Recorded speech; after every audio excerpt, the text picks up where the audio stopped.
కొత్త రేషన్ కార్డుల కోసం ఎదురు చూసేవారికి గుడ్ న్యూస్. ఎందుకని అనుకుంటున్నారా?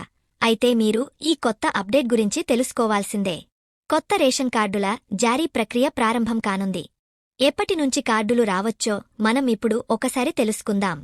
వికారాబాద్ జిల్లాలో కొత్త రేషన్ కార్డుల మంజూరు కోసం అర్హత కలిగినవారు ఎంతో ఆశతో ఎదురు చూస్తున్నారు. ప్రజాపాలనలో భాగంగా సెప్టెంబరు 17 నుంచి 10 రోజులపాటు జరిగే ఈ కార్యక్రమంలో అర్హుల నుంచి రేషన్ కార్డులు, ఆరోగ్య కార్డులకు దరఖాస్తులు స్వీకరించనున్నారు. అప్లై చేసుకున్న వారికి వివరాల పరిశీలన తర్వాత కార్డులు జారీ చేయనున్నారు. కార్డుల జారీ ప్రక్రియ కూడా వచ్చే నెలలో ఉండొచ్చనే అంచనాలు నెలకొన్నాయి. ఇదే జరిగితే చాలా మందికి పండుగ ముందు గుడ్ న్యూస్ లభించినట్లు అవుతుంది. తొలి విడత ప్రజాపాలనలో పేదల నుంచి తెల్ల రేషన్ కార్డుల కోసం అంచనాకు మించి దరఖాస్తులు వచ్చిన విషయం తెలిసిందే. మొత్తం 2,84,275 దరఖాస్తులు వివిధ పథకాల కోసం అందగా వాటిలో 10,000కు పైగానే రేషన్ కార్డుల కోసం అప్లికేషన్స్ వచ్చాయని అధికారులు ప్రకటించారు. చాలా మంది కొత్త రేషన్ కార్డు కోసం దరఖాస్తు చేసుకున్నారు.